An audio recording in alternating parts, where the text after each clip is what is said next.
Ni panaw sa edad nga 88 si Pope Francis Abril 21 ning tuiga sa usa ka pahayag sa Vatican nakigbisog ang Santo Papa og double pneumonia una siya namatay. Si Pope Francis una tawo nga si Jorge Mario Bergoglio napili pagka Santo Papa niadtong Marso 13 tuig 2013. Puli kang Pope Benedict XVI siya usab ang kinaunhan nga Argentinian nga nahimong Santo Papa. Nailahan si Pope Francis sa pagkasimple og gipromotar pakigdialogo tali sa nagkadiyang relihiyon alang sa kalinaw og ang iyang paghigugma sa mga marginalized sama sa mga migrante. Ang mga dabuwenyo nagpadayag usab og pagkasubo sa kamatayon ni Pope Francis. Naghalad ang mga deboto og pagampo og santos nga misa sa pagpanguna ni Davao Archbishop Romulo Valles. Pagbuteg ni Valles, si Pope Francis ang nahimong pamaagi aron nga mapalig-on ang pag-uo sa katawhan kang Kristo ug mapalawman pagsabot sa simbahan nga abre sa tanan. Gitudlo usab sa Santo Papa nga dili mutamay sa mga uban ilabi na ang mga buot mobalik sa sabakan sa labaw makagagaho.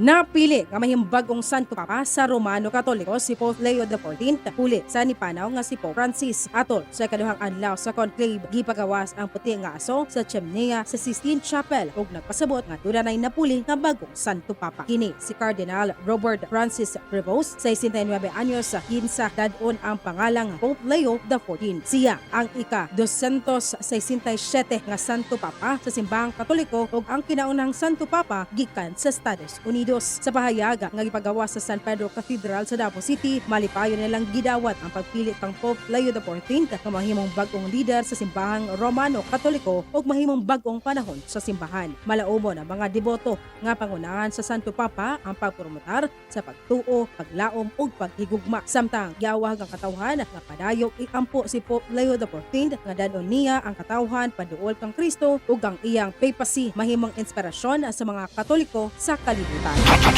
Super Jessa Refrang sa GMA Super Radio Dapat po.